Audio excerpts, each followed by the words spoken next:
C'est la grande édition sur i24 News. Bienvenue à tous, votre rendez-vous quotidien en direct. L'actualité au rythme du Moyen-Orient et au programme ce soir. L'illusion du cessez-le-feu au sud Liban et ce sentiment qui se confirme. Le Hezbollah a bien profité de la trêve pour renforcer ses positions et se retrouver en mesure d'intensifier ses attaques. Les alertes aux intrusions de drones se multiplient au nord d'Israël au lendemain de la mort d'un jeune soldat de Tsahal suite à une attaque de l'un de ses appareils.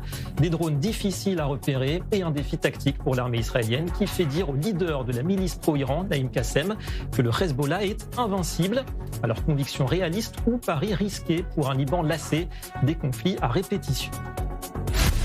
Dans le même temps, les manœuvres diplomatiques du régime iranien. Téhéran propose un accord censé résoudre la crise du détroit d'Ormuz, mais qui ferait l'impasse sur le dossier du nucléaire. Le nucléaire qui reste pourtant la ligne rouge absolue pour Donald Trump. Le président américain a-t-il compris qu'aucun accord n'est possible? On apprend, qu'un 4e porte-avions est en route pour rejoindre le Moyen-Orient. Des avions cargo US font cap également en ce moment vers le Golfe. Nous tenterons de comprendre aussi le rôle qu'entend jouer aujourd'hui la Russie. Et puis la guerre et son impact en Israël sur le marché immobilier. La séquence est rare sur ces 20 dernières années. Une baisse des prix à l'achat constatée sur les 12 derniers mois. Mais la tendance serait-elle passagère? C'est l'avis des experts qui misent sur un net rebond et un retour sur les rails de l'inflation. Même trajectoire attendue pour les loyers. Alors comment expliquer cette voie à sens unique et quelles sont les régions à surveiller dans un contexte géopolitique incertain?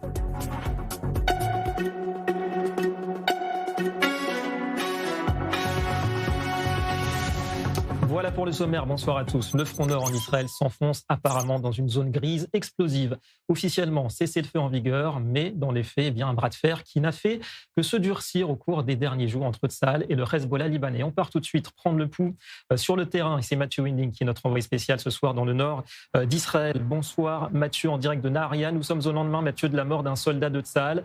L'armée israélienne frappe les positions terroristes tout en respectant quand même les limites fixées par Washington. Oui, bonsoir David. Donc d'importantes opérations de Tsahal ont débuté cet après-midi en cause les violations répétées par l'organisation terroriste chiite, les cibles et les infrastructures terroristes du Hezbollah dans la plaine de la Beka et au sud Liban. L'objectif de l'armée est de détruire et neutraliser les sites de lancement de missiles à longue portée, les quartiers généraux du Hezbollah ainsi que les dépôts d'armes qui contiennent les drones explosifs. L'organisation terroriste a utilisé cet après-midi des drones contre Tsahal. Fort heureusement, aucun blessé n'a été constaté. Les drones ont soit été interceptés, soit ils ont explosé trop loin des soldats de l'armée israélienne. Cet après-midi, les soldats de la brigade Golani ont continué leurs opérations de nettoyage méthodique des zones habitées au sud Liban. Il s'agit de neutraliser les menaces. Naïm Qassem, lui, a proféré d'autres menaces, des menaces d'un type plus ancien. Il a menacé d'envoyer des kamikazes sur Israël. Et enfin, Benjamin Netanyahou, ce soir, a déclaré que le Hezbollah n'avait plus que 10% de son arsenal comparé au début de la guerre. Il estime également que lorsque 2 menaces seront neutralisées, à savoir celle des missiles, de certains missiles et la menace des drones, alors à ce moment-là, on pourra passer on pourra commencer à envisager un règlement politique de ce conflit. Ouais, c'est l'objectif. Donc prudence en attendant, Mathieu, dans certaines localités où les écoles resteront fermées demain. Et puis consultation sécuritaire également autour de Benjamin Netanyahou. Oui, alors les consignes du commandement du front intérieur restent inchangées dans la majeure partie d'Israël, mais les restrictions, elles, sont en vigueur sur la ligne de front et à Méron. Donc les rassemblements de plus de 1500 personnes sont interdits. Les écoles, selon le commandement du front intérieur, elles peuvent être ouvertes, mais cela n'a pas plu à certains maires qui ont décidé d'aller à l'encontre des directives et de fermer au moins 24 heures les établissements scolaires. Ils se sont rassemblés à Ashtula pour prendre cette décision dans l'après-midi. Ils estiment que la classification du front intérieur ne va pas assez loin et donc ils ont créé leur propre classification indépendante de celle de l'armée. Voilà, la prudence de mise. Merci beaucoup. Mathieu Winding en direct de Nahariya, donc au nord d'Israël. Alors le Hezbollah teste-t-il délibérément en ce moment les lignes rouges d'Israël? Et jusqu'où Tsahal peut-elle contenir ces provocations sans basculer dans une offensive majeure que semble lui refuser Washington? On va voir comment la milice chiite tente de modifier la donne tactique en saturant donc le ciel de ces drones suicides. Un défi majeur et parfois mortel, comme on l'a vu malheureusement hier. Alors à quand une parade efficace? Description d'abord signée Chani Guidalia. Au sud du Liban, une nouvelle menace s'impose sur le champ de bataille. Les drones piégés du Hezbollah. Lancés à longue distance, certains de ces engins sont guidés par fibre optique, une technologie qui les rend presque impossibles à brouiller.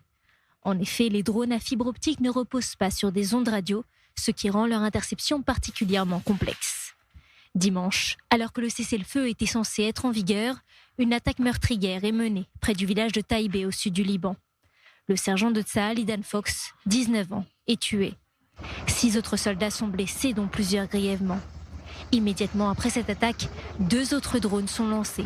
L'un est intercepté, l'autre passe au travers et explose à quelques mètres de l'hélicoptère venu évacuer les blessés.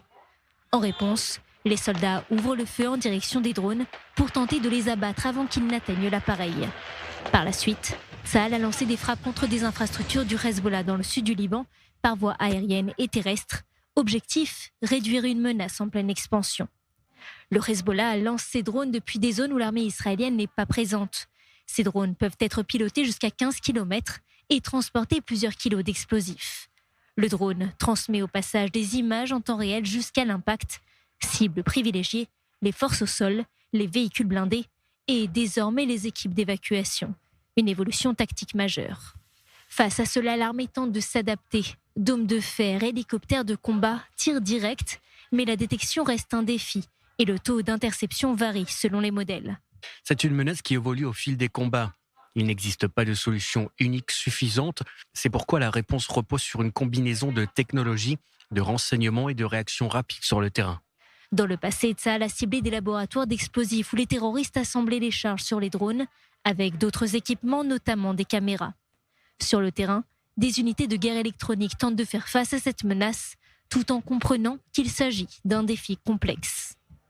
Et la guerre qui est aussi une course contre la montre, évidemment, technologique. On va accueillir nos invités. Mathias Inbar, notre expert défense. Bonsoir Mathias. On aura tout à l'heure également le général Harel Knafo, général de réserve de Tsahal. D'abord Mathias, c'est vrai que ce constat qui se confirme de jour en jour, et on le disait, c'est qu'Israël restreint quelque part ses attaques au Liban en raison des pressions américaines qui sont liées aux négociations avec l'Iran. Alors les résultats, c'est peut-être une perte de liberté pour Tsahal et le Hezbollah qui en profite. Est-ce que c'est votre constat aussi ce soir ? Oui, c'est-à-dire que encore une fois, Tsahal qui opère en légitime défense pour détecter si possible le danger avant qu'il n'intervienne, mais parfois une fois qu'il est intervenu, eh bien Tsahal répond, mais Tsahal ne peut pas prendre d'initiative et c'est effectivement c'est ça le problème, c'est parce que les soldats sont en une sorte d'avancée tactique. On avance lentement à l'intérieur de la ligne jaune, mais on ne peut pas prendre d'initiative pour l'armée israélienne, ce qui rend bien évidemment les soldats vulnérables. Alors je pose la question ce soir, pour l'instant on n'a aucune information, mais quand on sait que ces drones suicides, on les a vus ces derniers mois, ces dernières années, extrêmement utilisés sur le terrain de la guerre en Ukraine. Lorsqu'on sait que par exemple l'Allemagne, l'Italie, la France a fourni énormément de plusieurs milliers de drones suicides à l'Ukraine justement. Quand on sait également qu'à l'intérieur de l'Ukraine, il y a eu malheureusement des malversations ou des détournements de matériel militaire ensuite revendus, on espère du côté israélien que ce type de matériel n'est pas arrivé entre des mains hostiles et ensuite utilisé aujourd'hui contre l'armée israélienne. La question est posée pour l'instant. J'ai posé la question, je n'ai pas de réponse du côté des officiers concernés. Effectivement, du matériel qui a été éprouvé sur le front russo-ukrainien. Quand Naïm Kassem, Mathias, donc le leader du Hezbollah, nous dit qu'Israël est dans une impasse au Liban, est-ce que quelque part en partie c'est vrai, justement en raison de ce cessez-le-feu et en raison de ce coup de frein américain à Israël ?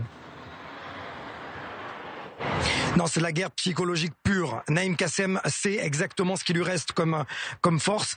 Quand il dit vouloir utiliser des terroristes suicides kamikazes contre les forces israéliennes, c'est bien évidemment que ça fonctionne sur le terrain. Demandez aux boys américains ou aux Français, qu'ils soient au Sahel ou au Sahel au Mali ou quand ils étaient ou aux boys quand ils étaient en Afghanistan ou en Irak, bien évidemment, c'est une technique qui fonctionne, mais c'est une technique archaïque. Et donc pour Naïm Qassem, il cherche à jouer la guerre psychologique.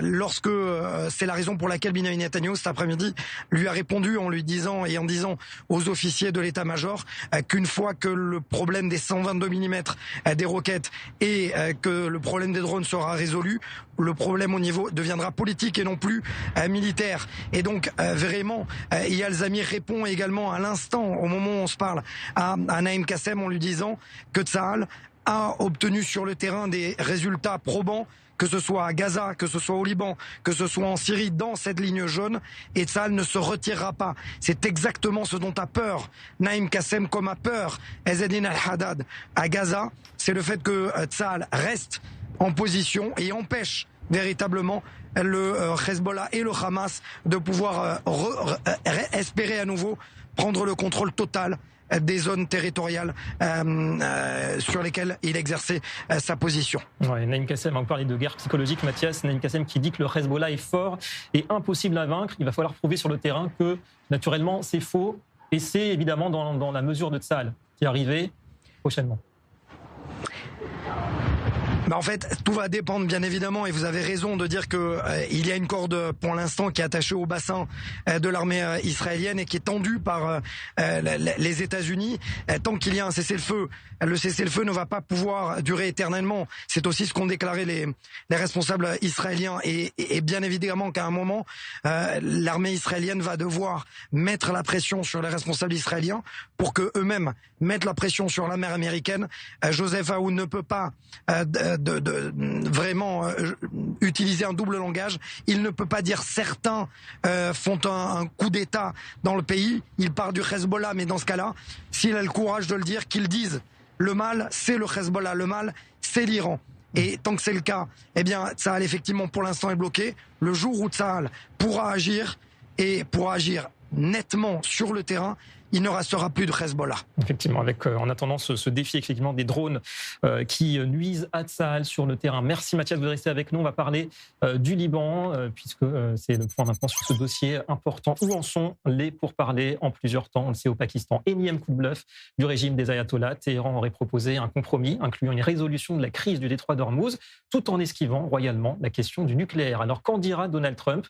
Donald Trump qui a tout misé, et on le sait, sur ce dernier point épineux. État des lieux et dernière déclaration de tour d'horizon de Loïc Stécher-Choucroux. C'est un rapport du média américain Axios. L'Iran aurait transmis aux États-Unis une proposition visant à parvenir à un accord sur la réouverture du détroit d'Ormuz et sur la fin de la guerre. Une proposition relayée par le médiateur pakistanais. En revanche, l'étape des négociations sur le programme nucléaire iranien est reportée. Une initiative qui intervient alors que les discussions restent dans l'impasse et que les dirigeants iraniens peinent à afficher une position commune sur les concessions nucléaires qu'ils seraient prêts à accepter. Un accord limité à Hormuz priverait toutefois le président américain Donald Trump d'une partie de son levier pour obtenir des avancées sur le nucléaire. Toujours selon le média américain, Donald Trump doit réunir ce lundi une cellule de crise à la Maison-Blanche pour examiner la situation. Depuis la Russie, où il rencontre entre autres Vladimir Poutine, le chef de la diplomatie iranienne s'exprime. Les approches américaines ont empêché le cycle de pourparlers précédent, malgré les progrès accomplis, d'atteindre ces objectifs. Leurs exigences excessives et leurs approches inappropriées ont été déterminantes. Il était donc nécessaire que nous consultions nos alliés pakistanais afin d'examiner la situation. Pour la présidente de la Commission européenne, un changement en Iran doit être nécessaire avant d'envisager toute levée des sanctions. Nous pensons qu'il serait prématuré de lever les sanctions, car celles-ci sont imposées à ce pays pour une raison bien précise, son comportement envers sa population. Rien qu'en ce début d'année, 17 000 jeunes ont été tués par le régime. C'est la répression des droits humains, et notamment des droits des femmes en Iran, ainsi que de nombreux autres points qui a justifié ces sanctions. Aussi, à Hormuz, les données montrent que 7 navires, principalement des vraquiers, ont franchi le détroit, un chiffre qui reste bien en deçà des 140 bateaux traversant la zone quotidiennement avant la guerre. Selon des rapports américains, un 4e porte-avions serait en route pour rejoindre ceux actuellement opérationnels au Moyen-Orient. Voilà, effectivement, maigre trafic en ce moment dans cette région d'Ormuz. On a le plaisir d'accueillir le général Harel Knafo. Bonsoir et merci à vous, général de brigade de réserve de Tsahal. C'est vrai qu'en proposant un accord, un compromis qui inclut la solution du détroit d'Ormuz, mais qui fait l'impasse sur le dossier nucléaire, est-ce que vous pensez que les Iraniens tentent d'obtenir le beurre et l'argent du beurre ces jours-ci? Les Iraniens vont essayer de mettre en œuvre n'importe quelle démarche pour garder leur programme nucléaire ou pour que le matériau nucléaire soit ailleurs qu'aux États-Unis. Le régime iranien, ce régime terroriste, criminel, va essayer de poursuivre ses activités. Il n'a aucune intention de se défaire du programme nucléaire. Et je pense que les Américains le comprennent très bien. Les Américains font un déploiement exceptionnel, immense. On voit le pont aérien qui est entre les États-Unis et Israël. Il y a de plus en plus de soldats qui sont déployés dans le Golfe. Il y a un porte-avions supplémentaire qui se dirige vers la région. Donc les Américains préparent tout ce qui est nécessaire pour frapper les Iraniens d'un coup dur parce qu'ils comprennent très bien que les Iraniens jouent. Donc vous dites que les Américains ne vont jamais accepter un tel compromis parce que ce serait un échec politique pour Donald Trump de ne pas avoir obtenu un accord sur le nucléaire. À mon avis, oui, c'est exactement ça. Je pense que Trump perdra son statut comme leader du monde s'il cède face à ce que les Iraniens font. Je crois qu'il le comprend très bien. Il n'a pas besoin de mes conseils. Et vous pensez qu'on a vu Abbas Araghchi, le négociateur iranien, se rendre à Moscou, chez Vladimir Poutine aujourd'hui. Est-ce que vous pensez que les Iraniens tentent aussi quelque part d'internationaliser ce dossier pour, quelque part, écarter la pression américaine? Oui, exactement. Ils essayent de le faire par l'intermédiaire des Russes, des Chinois aussi. Mais pour l'instant, les Américains ont réussi à bloquer toutes ces initiatives.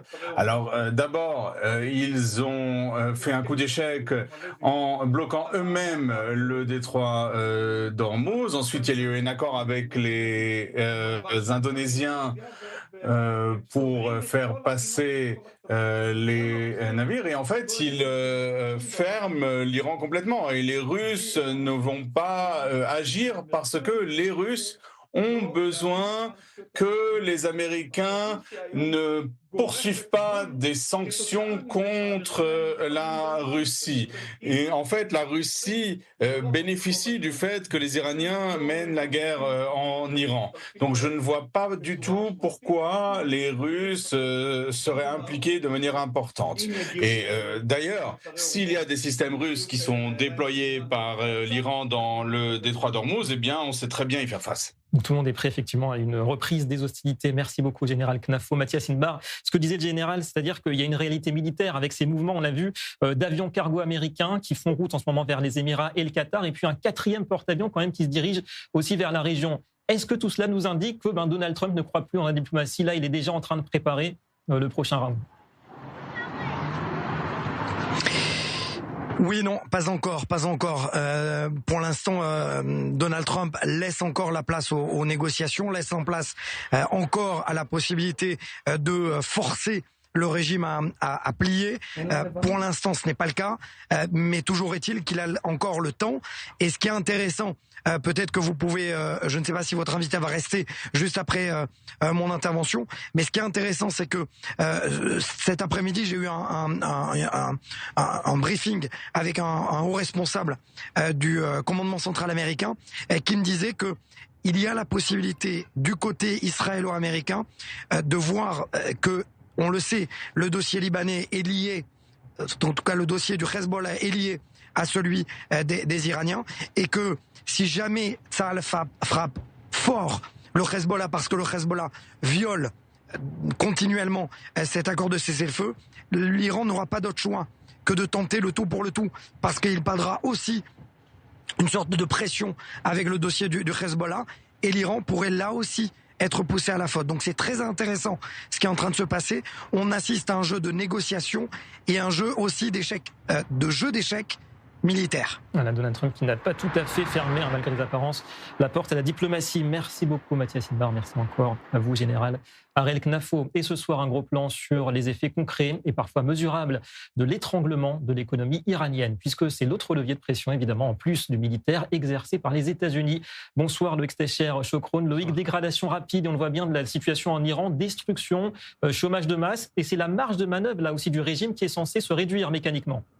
Effectivement, d'après un journaliste des Émirats arabes unis, les stocks de pétrole du terminal iranien de Jask auraient atteint leur capacité maximale. Il affirme que si le blocus naval américain persiste, imposé il y a exactement 2 semaines, souvenez-vous, c'était le 13 avril dernier, l'Iran sera contraint d'interrompre la production de pétrole dans ses puits ces prochains jours, ce qui aura pour conséquence, David, des dommages selon lui irréversibles à ces gisements de pétrole. Les réparations coûteraient énormément cher, très très cher, prendraient des années, cela coûterait plusieurs milliards de dollars. Voilà où se situe ce port de Jask, proche des eaux internationales.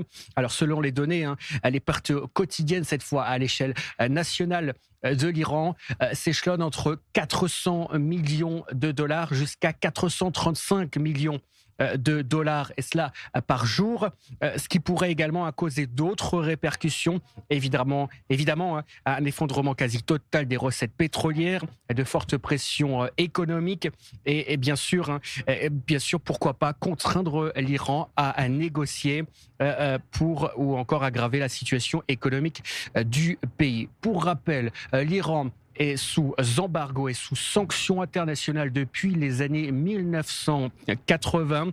Le pays faisait déjà face à une inflation de plus de 40%.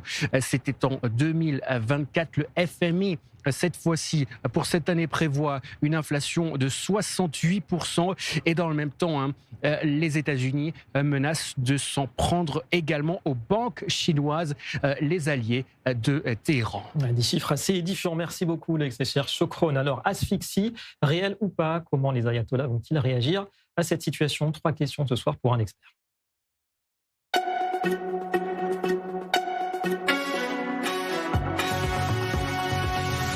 Cet expert, c'est Jonathan Sayé. Bonsoir et merci en direct de Washington. Vous êtes analyste, spécialiste de l'Iran à la FDD.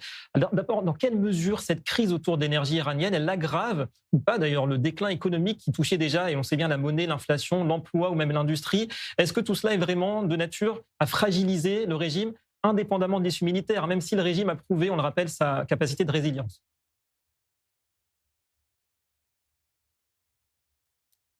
L'économie a été fragilisée depuis des années et bien sûr, ces derniers mois n'ont fait qu'exacerber la crise. Alors, quelles sont les implications, vu les implications pour les Iraniens? Est-ce qu'il va y avoir plus de colère dans l'opinion publique et vont-ils agir? Donc, l'économie est en train de s'effondrer, les gens souffrent. D'un côté, il y a bien sûr des Iraniens qui ont des griefs à l'égard du régime et la question c'est est-ce qu'ils vont exprimer cette colère?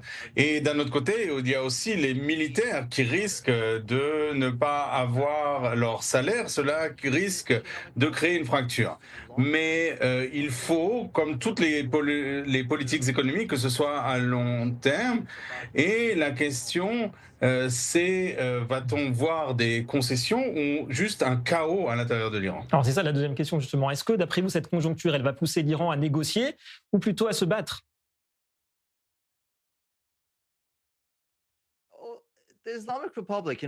La République islamique et les officiels iraniens, quand ils sont sous pression, en général, ils voient cela comme un test. Jusqu'à présent, on a vu que quand la pression augmente avec les premières attaques, cela n'a pas entraîné des concessions et on a aussi aujourd'hui le blocus. Et plus on presse la République islamique, moins ils sont susceptibles de faire des compromis. Mais ce qui les inquiète, c'est de montrer leur faiblesse vis-à-vis de leur population et leur incapacité d'être flexible. À la fin, c'est cela qui va être leur talon d'Achille. Et c'est-à-dire qu'on risque d'avoir peut-être un jeu de chat et la souris, c'est-à-dire qu'on ne va pas avoir un changement de comportement suisse aux sanctions économiques, mais le seul résultat qu'on peut attendre, c'est l'effondrement de l'économie. Mais c'est peut-être la dernière option qui reste au président Trump. Et au passage, en mettant l'Iran et son énergie dos au mur quelque part aujourd'hui, les États-Unis, vous pensez au passage, font courir quand même des risques réels pour l'économie mondiale, risques assumés?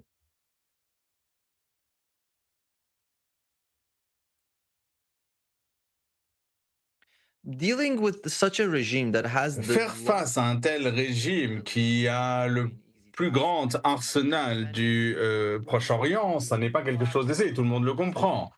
Alors, bien sûr, on savait que si le régime devait s'effondrer, cela ne serait pas quelque chose de rapide.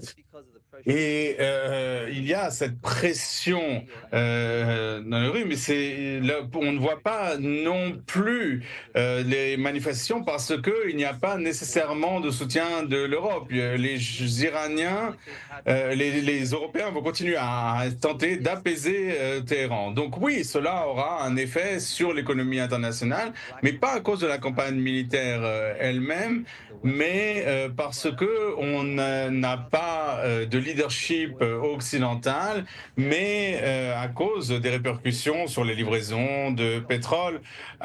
C'est évident qu'il y aura, en fin de compte, des alternatives, c'est-à-dire que la clé, ce sera le Bab el-Mandeb, c'est-à-dire que si les Houthis bloquent la mer Rouge, eh bien, ce sera une pression supplémentaire sur Washington. Ouais, c'est vrai que c'est l'une des clés, Bab el-Mandeb, et donc peut-être une mauvaise lecture en ce moment des Européens, des enjeux du moment. Merci beaucoup, Jonathan Sayé, en direct de Washington, pour les 3 questions. Autre question qui découle directement de ce qu'on vient de voir. Et si, à ce stade, c'était le peuple iranien, le grand perdant du conflit en cours? On va se tourner vers une opposante au régime, Farimeh Robiol. Bonsoir et merci à vous d'être avec nous. Vous êtes ancien ingénieur en Iran et au CEA et auteur de l'ouvrage Femmes, vie, liberté. Parlons-en. Alors, on voit bien que ces coups durs infligés à l'Iran depuis 2 mois maintenant n'ont pas vraiment fait tomber le régime, pour l'instant en tout cas. En revanche, le peuple iranien, on voit bien qu'il souffre. Est-ce que, c'est la question à ce stade, c'est le peuple iranien qui serait le grand perdant de la configuration actuelle, si on en restera là, évidemment? Merci de m'avoir invité. Évidemment, je confirme que la situation économique en Iran, c'est extrêmement mauvaise. Extrêmement mauvaise. Il y a des ouvriers et des ingénieurs, etc., qui n'ont pas travaillé depuis le mois de janvier. Ils sont en chômage. Et, par exemple, le prix d'un œuf a triplé depuis 3 jours. Il n'y a pas d'Internet et certains Iraniens faisaient des petits business à travers de l'Internet. Ils sont complètement coupés du monde. Ils sont complètement coupés de pouvoir se connecter à d'autres personnes. Il n'y a pas de sécurité parce que tous les jours, le matin, à la prière du matin, il y a des exécutions sous prétexte que ces jeunes-là, qui sont vraiment 18 ans, 19 ans, 20 ans, 25 ans, ils sont exécutés pour la raison d'être soi-disant l'espion d'Israël. Et ce régime n'a plus de légitimité à cause du fait de ce massacre qu'il a fait le 8 et le 9 janvier. Donc, comme vient d'être dit, l'Europe est complètement absente, y compris dans la façon empathique pour parler de cela. En plus, il y a des négociations qui se font entre un régime dont, d'après Trump, on ne sait pas qui est de l'autre côté de la table de négociation, avec un régime qui n'a plus de légitimité aux yeux de la population. En face de ça, vous avez des gens du régime qui, tous les soirs, la nuit, ils font de la fête, on appelle ça Islam Party. Ils ont l'accès à l'Internet particulier, gracieusement.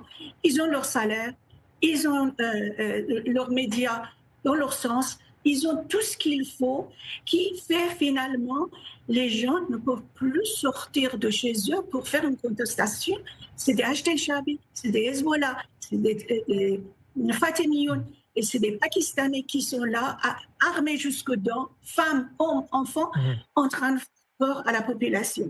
Donc vous voyez, quand vous voyez ça, des fois j'entends depuis l'Iran qui se disent s'il y a un bombardement d'infrastructures civiles, peut-être ça va équilibrer les forces entre ces personnes-là qui sont dans la rue, la nuit, qui ne laissent même pas dormir, qui ont tout, et puis nous qui avons tout perdu. Et quand vous pensez à ça, je me rappelle ce qui a été dit récemment par le prince Reza Pahlavi, que ce régime est un ennemi pour le monde, il faut qu'il s'en aille. Et puis quand on entend qu'il y a des journalistes, il y a des Européens qui disent les Iraniens n'ont pas mûr pour avoir la démocratie, vous voyez, tout ça, ça devient insupportable. Et les Iraniens sont seuls. Et puis, en plus, quand on parle de Reza Pahlavi, le prince Reza Pahlavi, qui est aujourd'hui le seul alternatif pour l'Iran, eh ben, on lui dit qu'il est un marionnette des Israéliens. Et vous comprenez bien que la situation est infernale. Et le non-soutien de l'Europe, du peuple iranien, est insupportable. Et que on ne sait pas, toutes ces négociations va donner quoi autre et qui empirer la situation en Iran. Il faut bien rappeler cette réalité effectivement des exécutions et de la répression qui s'accentue en Iran ces jours-ci. Merci beaucoup à vous, Farideh Robiol, d'avoir répondu à nos questions ce soir. Encore un mot des conséquences de la situation, des répercussions de la situation dans le Golfe. Détour par le Royaume-Uni cette fois, où vous allez le voir, l'impact de la crise énergétique se fait ressentir fortement sur le secteur de la restauration. C'est Laura Calmu qui nous attend à Londres. Bonsoir Laura, et on parle déjà de plusieurs milliers de ces fameuses friteries britanniques qui voient leurs profits s'effondrer et qui ferment leurs portes bien souvent. Exactement, à Londres, la crise autour de l'Iran commence à se faire sentir jusque dans un symbole national britannique, le fish and chips. Des milliers de friteries sont aujourd'hui sous pression, confrontées à une explosion des coûts. Il y a l'énergie, l'huile de cuisson, mais surtout le poisson dont les prix s'envolent. En cause, un effet en cascade du contexte géopolitique. Avec les tensions autour du détroit d'Ormuz, les prix du carburant ont fortement augmenté et résultat, certains bateaux de pêche ne sortent plus en mer car cela n'est plus rentable. Il y a donc moins de pêche, donc moins de poissons sur le marché et des prix qui grimpent rapidement. Selon un organisme de pêche, le secteur est sous forte pression, en particulier pour les petites enseignes indépendantes. Conséquence très concrète, un fish and chips qui coûtait autour de 8 à 10 livres, soit environ 9 à 11 euros, dépasse désormais souvent les 12 livres, c'est-à-dire plus de 14 euros dans certaines parties du pays. Un plat emblématique qui devient presque un produit de luxe et un secteur fragilisé par une crise qui se trouve à des milliers de kilomètres. Laura Calmu depuis Londres, merci beaucoup Laura. Autre passage par Washington cette fois, près de 48 heures après, vous le savez, l'attaque survenue lors du dîner des correspondants à la Maison-Blanche. L'enquête progresse, on rappelle que Donald Trump avait dû être évacué vigoureusement. Direction Washington tout de suite avec Antoine Hollard, notre correspondant. Bonjour Antoine, on en sait beaucoup plus sur le profil et sur les motivations du suspect. Oui, avant de passer à l'acte, l'assaillant a rédigé un texte, une sorte de lettre de revendication, un manifeste qui nous apprend plusieurs choses. D'abord, il se moque du dispositif de sécurité autour du président américain. Il explique qu'il a pu aller et venir à sa guise dans cet hôtel avec des armes cachées dans ses bagages, qu'il n'a été contrôlé à aucun moment. Deuxième élément important, il explique quelles étaient ses cibles. Et il dit qu'il voulait s'en prendre à plusieurs personnalités de l'administration américaine, ce qui peut inclure donc le président Donald Trump, mais pas seulement.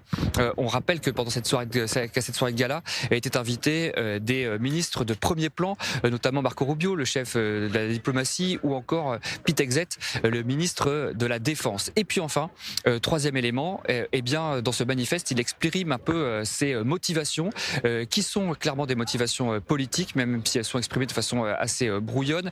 Il y a des passages anti-Trump assez violents. Il explique notamment qu'il ressent de la rage face à la politique du président américain, sans expliquer concrètement ce qu'il reproche à Donald Trump, sans le citer nommément.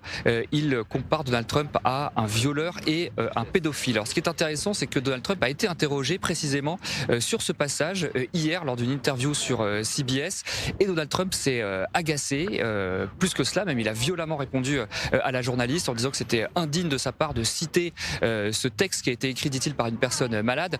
On voit que cette référence probablement à l'affaire Epstein continue d'embêter Donald Trump qui s'était montré très élogieux vis-à-vis des journalistes juste après l'attaque.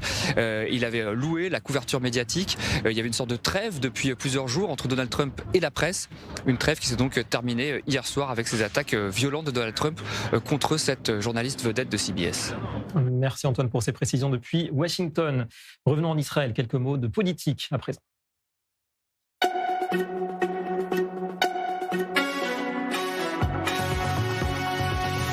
Puisque nous sommes au lendemain de l'annonce tonitruante d'une alliance entre les deux principaux rivaux de Binyamin Netanyahou en vue des prochaines élections, Naftali Bennett et Yair Lapid, qui se présenteront sur une liste commune dénommée Beyachad Ensemble. Et les premiers sondages post-annonce sont plutôt mitigés. On en parle ce soir avec Nissim Slama. Bonsoir et merci à vous, officier de réserve de Tsahal. Alors Bonsoir. Ensemble, d'après un sondage, les deux hommes obtiendraient moins de mandats que séparément. Logique ou pas pour vous ? Oui, c'est logique en politique. Et on a vu quand, par exemple, c'est aussi avec Israël Béthène il y a quelques années, on avait reçu moins de mandats ensemble que les séparés, tout simplement parce que là, ils votent quelque chose de spécifique. Et quand on le met ensemble, donc tous ceux qui n'aiment pas Bennett, ils ne voteront pas pour cette liste. Et tous ceux qui n'aiment pas lui, ils voteront pour cette liste, comptant à 10 s'ils ne votent pas. Et ce qui se fait que tous ceux qui n'aiment pas Lapid et Bennett voteraient. Donc, alors, Nissim Slama, je vous interromps, pardon. Voilà. On a un gros problème de son, j'ai l'impression que voilà, nos auditeurs ne vous entendent pas très bien. On va essayer de régler cela en tout cas, et on viendra vers vous donc pour la politique et cette alliance Lapid, okay. Bennett. En attendant, l'actualité qui reprend ses droits. Top départ tout de suite pour l'info chrono, c'est parti.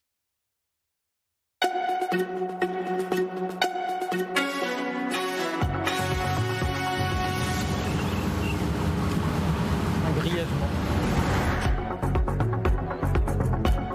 D'une base militaire. Selon l'armée, un combattant a été grièvement blessé, un autre modérément, tandis que deux autres militaires ont été légèrement touchés. Les blessés ont été évacués vers un hôpital pour y recevoir des soins immédiats. Leurs familles ont été informées de la situation. Tension toujours d'ailleurs autour de la bande de Gaza. Le Premier ministre israélien Binyamin Netanyahou a ordonné l'annulation du principal rassemblement de Lag BaOmer qui est prévu dans une semaine au Mont Méron, dans le nord d'Israël, en Galilée. La raison, évidemment, des préoccupations sécuritaires liées à la situation le long de la frontière libanaise qui est toute proche. Chaque année, cet événement attire des dizaines de milliers de fidèles juifs orthodoxes. Et puis le président israélien Yitzhak Herzog est arrivé ce lundi à Astana, capitale du Kazakhstan, pour une visite officielle à l'invitation de son homologue Kassim Jomart Tokayev. À cette occasion, il a salué la relation ancienne entre les deux pays en mettant en avant le renforcement constant des liens et notamment dans l'économie, la science ou encore les technologies. Allez, le son qui est revenu, Nissim Slama, on se retourne vers vous. On va entendre ce que vous disiez donc sur cette alliance Lapid-Bennett qui ne porte pas tout à fait ses fruits pour l'instant, en tout cas dans les sondages. Allez-y.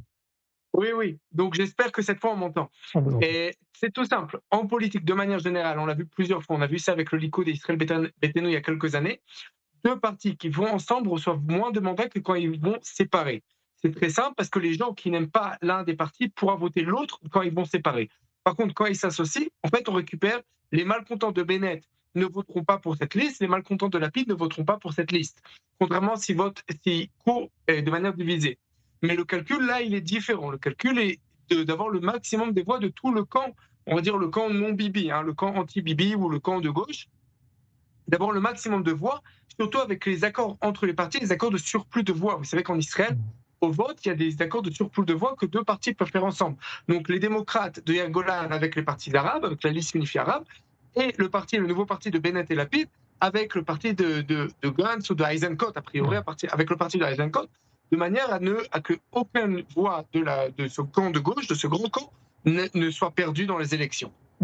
En quelques mots, est-ce que vous pensez qu'après les élections, il y aura une alliance presque naturelle qui va se créer entre cette union, donc Lapid, Bennett et peut-être Eisenkot, parce que tout va dépendre de son choix aussi, c'est d'autres opposants, et la liste des partis arabes? Est-ce qu'il y aura, vous pensez, une coalition qui va se créer entre ce bloc-là? Tout dépend du résultat des élections. En gros, et aussi de ce qui se passe du côté arabe. Si on a une liste unifiée arabe qui inclut non seulement les islamistes, mais aussi des partis communistes et des partis qui sont vraiment problématiques par rapport au sionisme. Donc là, c'est beaucoup plus problématique que si les Arabes courent séparés. Ça, c'est la première chose à prendre en compte. Deuxième chose, ça dépend aussi du résultat des élections. S'ils ont 60 et qu'il leur manque une voix, c'est beaucoup plus simple d'aller voir chez les Arabes que si maintenant il manque une dizaine de voix et qu'il faut toute la liste unifiée arabe.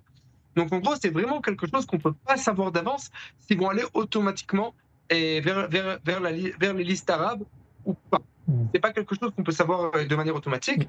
A priori, ce qui est un scénario qui est fort probable, c'est le scénario qu'on revient comme il y a quelques années. On arrive à une sorte de statu quo d'une élection à l'autre parce que personne n'arrive à faire une coalition. Et ça, c'est vraiment dommage. Ce qu'il faudrait vraiment, c'est que chacun arrête l'excommunication de l'autre côté. Bennett, Lapid acceptent de siéger avec le Likoud et de recevoir les revendications du Likoud pour pouvoir siéger. C'est-à-dire, dans le même temps, d'avoir ce que demandent les gens qui vont voter pour Bennett, Lapid, Eisenkot, etc., c'est-à-dire que tout le monde rentre à l'armée et que tout le monde participe à l'économie israélienne, incluant les ultra-orthodoxes. Je pense qu'il y a une majorité du pays qui est d'accord. Et de l'autre côté, accepter les revendications du Likoud par rapport au système de justice qui aujourd'hui est devenu une junte et tout simplement qui gère le pays de manière tyrannique. Et il faut à tout prix faire une réforme de la justice.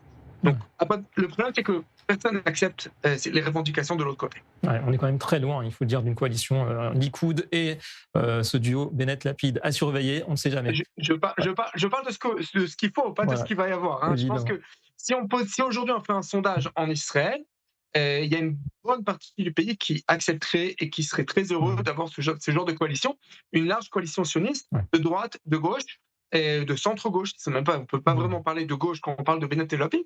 On va utiliser ce terme. Et je pense que c'est ce que la majorité du pays ressent. L'Union nationale. Et pour des raisons qu'est-ce qui est le plus important, en fait, c'est la grande question. Effectivement. Est-ce que c'est les ultra-orthodoxes ou le système de justice? C'est à cause de ça que les choses bloquent. Voilà, autour de quoi va tourner la prochaine campagne. Effectivement, c'est la question. Merci beaucoup, Nissim Slama, d'avoir été avec nous dans la grande édition. Merci beaucoup de m'avoir reçu. Il est temps de passer au dossier de la semaine.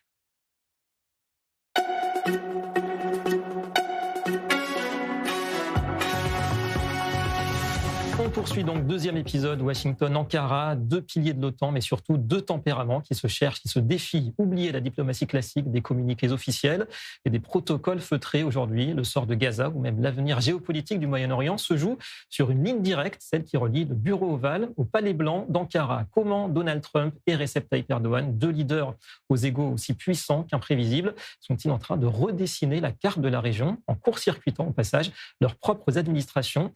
Et pourquoi la Turquie, dans ce grand jeu, pourrait bien être le vainqueur inattendu du chaos iranien? Enquête d'abord avec Chani Guidalia. Le monde regarde la Maison-Blanche et le Palais Blanc d'Aksaray, non pas comme deux États alliés au sein de l'OTAN, mais comme les deux pôles d'un tango diplomatique imprévisible. Lorsque Donald Trump invite Recep Tayyip Erdogan à devenir membre fondateur du Conseil de paix pour Gaza, il ne s'agit pas d'un simple protocole, c'est un bouleversement.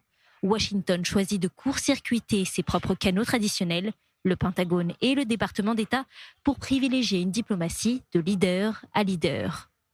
Pour Ankara, cette invitation est une reconnaissance forcée de son poids régional.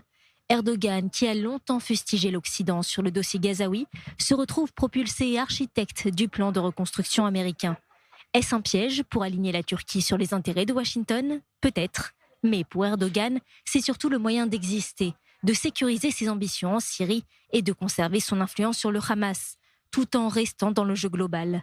Il transforme une pression diplomatique en levier d'influence. Et pendant que ces deux-là se parlent, un troisième acteur observe, l'Iran. Dans ce jeu d'échecs, la Turquie est, paradoxalement, le grand vainqueur silencieux. En refusant de s'aligner militairement dans le conflit contre Téhéran, mais en maintenant une posture d'équilibre, Ankara regarde son rival historique s'affaiblir. Une implosion de l'Iran créerait certes le chaos migratoire qu'Ankara redoute, mais elle éliminerait aussi le principal obstacle à l'hégémonie turque au Moyen-Orient. La stratégie d'Erdogan est claire, laisser le conflit USA-Iran s'épuiser pour mieux dominer le vide laissé derrière. Le lien personnel entre Trump et Erdogan est le ciment de cette architecture fragile. C'est une diplomatie transactionnelle, loin des valeurs, centrée sur le pragmatisme brut des deux hommes. Si le Conseil de paix pour Gaza devient une réalité, ce ne sera pas grâce à une décision onusienne, mais parce que deux chefs d'État, aux égaux puissants, auront décidé que c'était, pour chacun, leur meilleur intérêt. Et pour aller plus loin, on interroge ce soir Galia Lindenstrauss. Bonsoir et merci à vous, chercheuse associée à l'INSS et spécialiste de la Turquie. Question simple d'abord, est-ce que ça vous étonne, cette proximité aujourd'hui entre Donald Trump et Recep Tayyip Erdogan, quand on connaît quand même l'inimitié qui règne en ce moment entre la Turquie et Israël, qui est l'un des principaux alliés des États-Unis? Nous savons que Trump et Erdogan ont une attitude positive à l'égard l'un de l'autre depuis le premier mandat de Trump. Erdogan est considéré comme un dirigeant qui réussit aux yeux de Trump et ça plaît beaucoup à Donald Trump. Donc on sait qu'il y a une alchimie personnelle entre les deux hommes et au niveau des pays, il y a des intérêts par contre discordants, pas seulement à cause des relations entre la Turquie et Israël, mais aussi parce que la Turquie a acheté, par exemple, des systèmes à la Russie. Vous pensez que ça peut être dangereux, justement, cette proximité entre Trump et Erdogan pour Israël aujourd'hui? Non, au contraire. Je pense que cette proximité, c'est quelque chose qui apaise les relations entre Israël et la Turquie. Nous avons besoin d'un médiateur et là, ce sont les Américains. Et donc, cette alchimie entre Trump et Erdogan peut justement ouvrir la porte vers une amélioration des relations entre Israël et la Turquie. Et c'est vrai que c'est l'une des questions qu'on se posait aussi hier. Est-ce que vous pensez que la Turquie va devoir choisir au bout d'un moment comment elle se positionne aujourd'hui face au conflit iranien? Quel camp elle doit choisir aujourd'hui?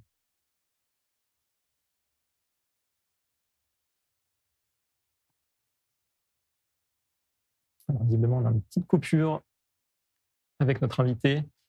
Voilà, on va tenter de rétablir la connexion dans quelques instants.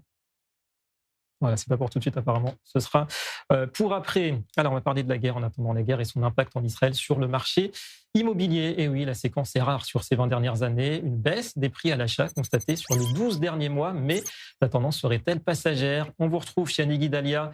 Rebonsoir Chani, et c'est l'avis des experts qui misent sur un net rebond et sur un retour quelque part sur les rails de l'inflation, les mêmes rails qui nous mènent le pays depuis maintenant 20 ans à peu près.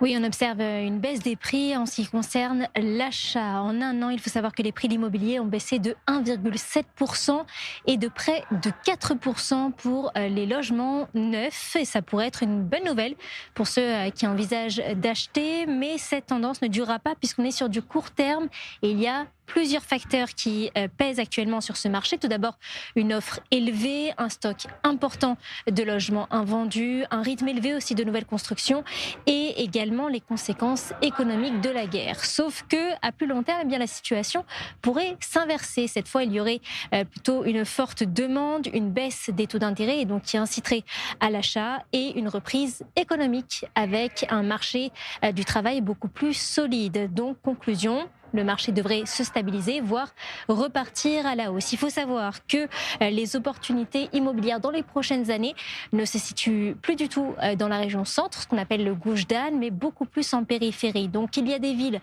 comme Netivot, Ofakim ou Sderot dans le sud et à Haïfa dans le nord qui sont vues comme les prochaines zones d'investissement, alors qu'il y a 20 ans, on parlait plutôt de régions en déclin. Et pourtant, aujourd'hui, ces villes montrent des signes clairs de renforcement. Les prix sont beaucoup plus accessibles.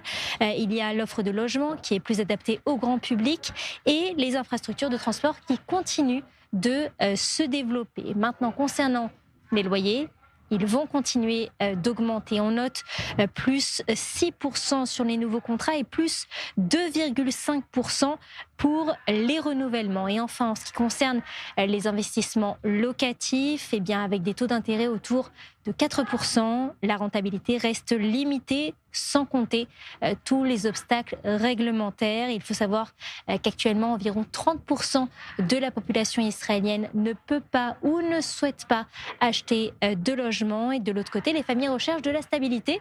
Donc, eh bien, selon les analystes, Israël doit développer massivement l'offre de logements locatifs à long terme et notamment dans les zones à forte demande.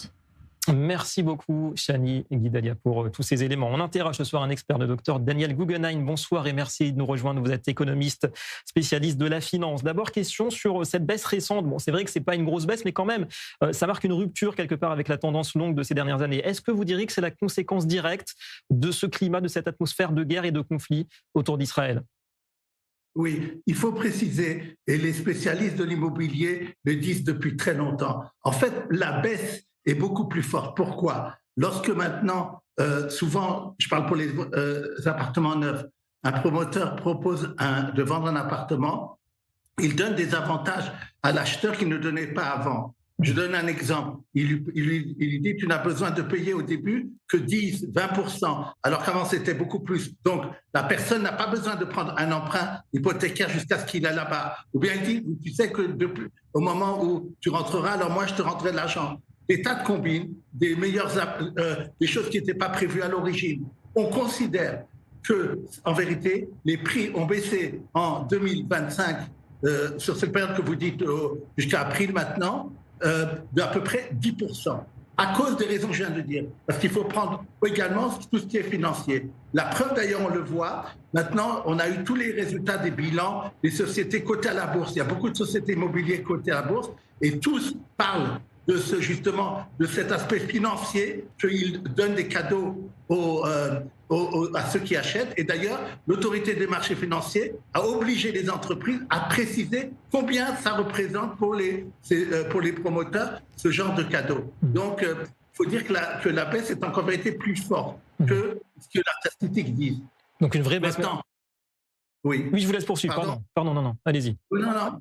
Maintenant, et donc, on voit aussi également qu'il y a un problème à l'heure actuelle de gens qui n'arrivent pas à payer les prêts hypothécaires.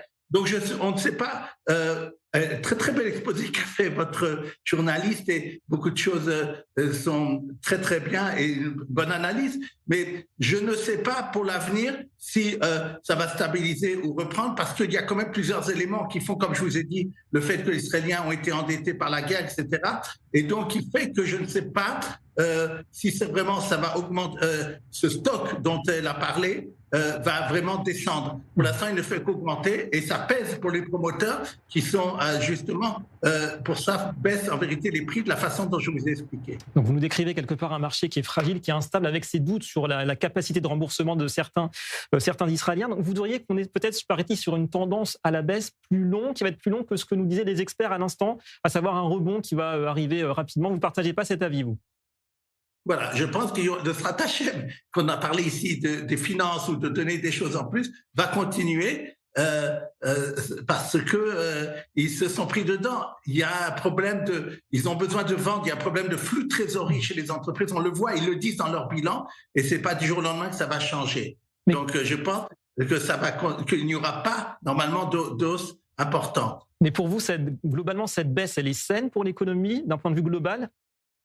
En tout cas, c'est la raison de dire votre analyse que c'est un problème israélien n'arrive plus à acheter des appartements comme avant. Et c'est bien pour les Israéliens que les prix n'augmentent plus et même baissent de façon importante pour ceux qui veulent arriver à la propriété. D'ailleurs, je dirais que faites très attention à ceux qui veulent acheter des appartements pour le louer. Elle a parlé de 4%. Les experts parlent plutôt d'un rendement locatif de 2 à 3%, sans compter les problèmes, c'est seulement si on a toujours un locataire, etc., sans compter des frais annexes. Donc, c'est pour ça que je vous dis, c'est pas vraiment, c'est un peu cher en ce moment, les appartements, parce que c'est comme ça depuis plusieurs années. Et donc, l'intérêt de le louer, souvent, n'est pas tellement important, sauf dans certaines régions, comme elle a parlé, ou des régions très périphériques, où vraiment l'appartement ne valent pas beaucoup.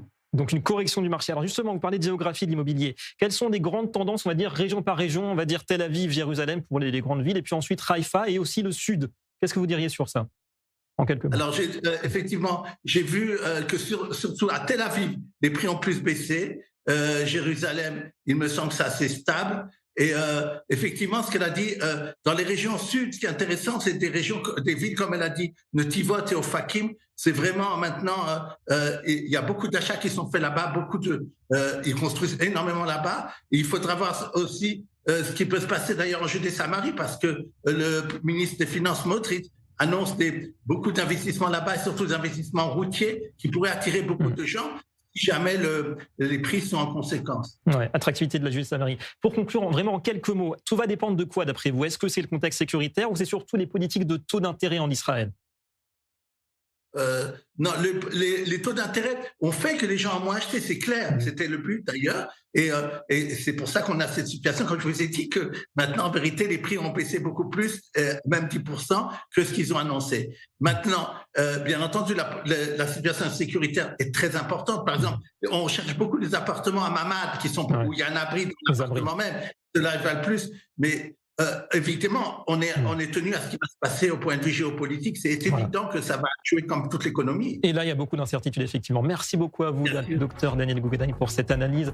Ce soir, voilà, fin de la grande édition. Tout de suite, ça se débat. C'est avec Raphaël Hassine. Très bonne soirée sur iPlanet.